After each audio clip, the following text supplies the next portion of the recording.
Samia Suluhu kushikwa na kutiwa jela ni baada ya ICC kufanya uamuzi wa kutoa nchini Tanzania. Ujambo na karibu kwa taarifa zetu za Kenyascope, na tafadhali kumbuka kusubscribe. Mshtuko ulioibuka haukutokana na tetezi za mitandaoni wala propaganda za kisiasa, bali ni hatua rasmi ya kisheria iliyo na uzito wa kimataifa. Uamuzi wa mahakama ya kimataifa ya uhalifu kuanzisha uchunguzi wa awali dhidi ya Rais wa Jamhuri ya Muungano wa Tanzania Samia Suluhu Hassan umeipasua hadharani pazia la simulizi la amani na utulivu lililokuwa likilindwa kwa nguvu ya dola. Hatua hiyo imeiweka Tanzania katika kundi hatarishi la mataifa yanayokabiliwa na tuhuma nzito za ukiukwaji wa haki za binadamu na kuibua hofu mpya kuhusu mustakabali wa uongozi, uwajibikaji wa dola na hadhi ya taifa kwenye jukwaa la kimataifa. Uchunguzi huu umeibuka katika kipindi ambacho dunia ilikuwa bado inachambua matokeo ya athari za uchaguzi mkuu wa Oktoba mwaka 2025. Uchaguzi ule uliandamwa na taarifa nyingi za vurugu, matumizi ya nguvu kupita kiasi na kukamatwa kwa maelfu ya raia katika miji na vijiji mbalimbali. Badala ya kuwa tukio la kidemokrasia linaloimarisha uhalali wa uongozi, uchaguzi huu umegeuka kuwa chanzo cha madai ya uhalifu dhidi ya ubinadamu yanayovuka mipaka ya kitaifa na kuingia moja kwa moja katika mamlaka ya sheria za kimataifa. Kwa mujibu wa taarifa za awali, malalamiko yaliyowasilishwa ICC yaliwasilishwa na mashirika ya kimataifa ya kisheria na haki za binadamu yakijikita katika madai ya matumizi ya risasi za moto dhidi ya waandamanaji wasio na silaha na ukamataji wa kiholela, mateso waliokamatwa, pamoja na vitendo vinavyofafanuliwa kama kupotezwa kwa lazima. Haya si masuala mapya katika historia ya Tanzania ya karibuni, lakini kwa mara ya kwanza amepata uzito wa kisheria unaovuka mamlaka ya ndani na kuhamia katika mfumo wa kimataifa na uwajibikaji. Katika malalamiko hayo, majina ya wanaharakati wa haki za binadamu katika ukanda wa Afrika Mashariki yamekuwa yakitajwa kama mfano ya kile kinachodaiwa kuwa mkakati mpana wa kukandamiza sauti mbadala. Miongoni mwao ni Boniface Mwangi na Agatha Tuhaire, ambao wamehusishwa na harakati za kijamii na kampeni za haki katika eneo la Afrika Mashariki. Visa vinavyohusisha vimeelezewa kama vielelezo vya uhalifu dhidi ya ubinadamu, na ni kwa sababu ya ukubwa wa majina yao pekee, bali kwa namna vinavyoonyesha muundo wa hofu unaovuka mipaka ya taifa na kulenga yeyote anayeonekana kuwa tishio kwa mamlaka. Na kadri uchunguzi wa awali unavyochambuliwa, mjadala umejikita pia katika nafasi ya vyombo vya usalama vya Tanzania. Kwa miaka kadhaa, vyombo hivyo vimekuwa vikikosolewa kwa kufanya kazi zaidi kama walinzi wa maslahi ya kisiasa kuliko walinzi wa raia.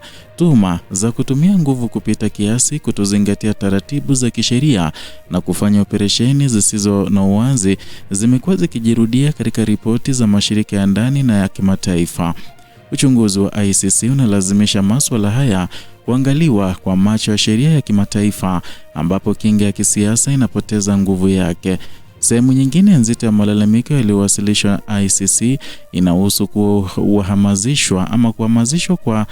kulazimishwa kwa jamii za Kimasai kaskazini mwa Tanzania.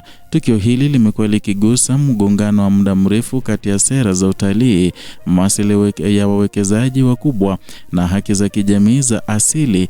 Kuondolewa kwa jamii hizi katika ardhi yao ya jadi kumeelezwa kama ukiukwaji wa haki za kiasili na za kibinadamu, na sasa limewekwa katika muktadha wa uhalifu dhidi ya ubinadamu unaostahili kuchunguzwa kimataifa. Ili linafungua kurasa mpana wa mjadala kuhusu namna serikali ya Tanzania imekuwa ikitanguliza maslahi ya kiuchumi na kisiasa juu ya haki za wananchi wake wa pembezoni. Uhalali wa kisheria wa hatua ya ICC unatokana na ukweli kwamba Tanzania ni mwanachama wa mkataba wa Roma, Mkataba unaunda na kuipa mamlaka mahakama ya kimataifa ya uhalifu, na hii ina maana kwamba madai ya uhalifu dhidi ya ubinadamu yanapowasilishwa na kuonekana kuwa na msingi, ICC ina uwezo wa kisheria kuanzisha uchunguzi bila kuhitaji ridhaa ya kisiasa na serikali husika. Hatua ya uchunguzi wa awali imaanishi hatia, lakini ni ishara nzito kwamba madai yaliyopo yanachukuliwa kwa uzito mkubwa. Na katika historia ya Afrika Mashariki, uchunguzi wa ICC umekuwa na athari pana za kisiasa na kijamii. Mataifa yaliyowahi kukumbwa na uchunguzi huo yamejikuta yakikabiliwa na shinikizo la kimataifa, mabadiliko ya sera za misaada na wakati mwingine migawanyiko ya ndani. Na kwa Tanzania, taifa iliyojengea taswira utulivu na diplomasia ya tahadhari, hatua hii inavunja simulizi rasmi na kuibua maswali makubwa kuhusu mwelekeo wa utawala wa sasa. Jumuiya ya kimataifa imeanza kufuatilia kwa karibu kila hatua itakayochukuliwa na serikali ya Tanzania. Nchi, washirika, wafadhili wa maendeleo na taasisi za haki za binadamu zimekuwa makini katika kauli zao, zikisubiri kuona kama serikali itachagua njia ya uwazi na ushirikiano au itaendelea na mkakati wa ukimya na kukanusha. Hadi sasa kutokuwepo kwa tamko rasmi kutoka serikalini kumeongeza taharuki na kuacha pengo la taarifa linalojazwa na hofu na wasiwasi wa wananchi. Ndani ya Tanzania, athari za taarifa hizi zimekuwa nzito zaidi, kwamba wananchi wanaokumbuka kwa macho yao wenyewe matukio ya vurugo, ukamataji na hofu katika kipindi cha uchaguzi wanatazama ICC kama chombo cha mwisho cha matumaini ya haki, na hii ni dalili ya kuporomoka kwa imani katika taasisi za ndani za uwajibikaji, hali inayodhihirisha kushindwa kwa mfumo wa kikatiba na kisheria kutoa majibu ya kuridhisha kwa waathirika wa ukatili wa dola. Uchunguzi wa awali wa ICC unachukua nafasi ya kihistoria na uweza kubadilisha mwelekeo wa Tanzania, na unaweka wazi kwamba katika dunia ya leo mipaka ya kitaifa haiwezi tena kuwa kisingizio cha kukwepa uwajibikaji wa ukiukwaji mkubwa wa haki za binadamu. Pia unaweka ujumbe mkali kwa uongozi wa kisiasa kwamba matumizi ya nguvu na hofu kama zana za utawala yana gharama ya muda mrefu ambazo haziishii ndani ya mipaka ya nchi. Mwisho wa simulizi hili unabeba uzito wa onyo kwamba Tanzania ipo katika hatua ambayo kimya cha wananchi, hofu ya viongozi na ukosefu wa uwazi vinaweza kuamua hatima ya taifa kwa vizazi vijavyo. Na kuendelea kupuuza madai haya kutazidisha ufa kati ya dola na raia na kuimarisha taswira ya nchi inayokimbia uwajibikaji. Kukabiliana nayo kwa uwazi na uadilifu kunaweza kuwa mwanzo wa kujenga upya imani iliyovunjika. Dunia inatazama, historia inaandika, na matokeo ya hatua au kutochukua hatua yataacha alama isiyofutika katika mustakabali wa Tanzania.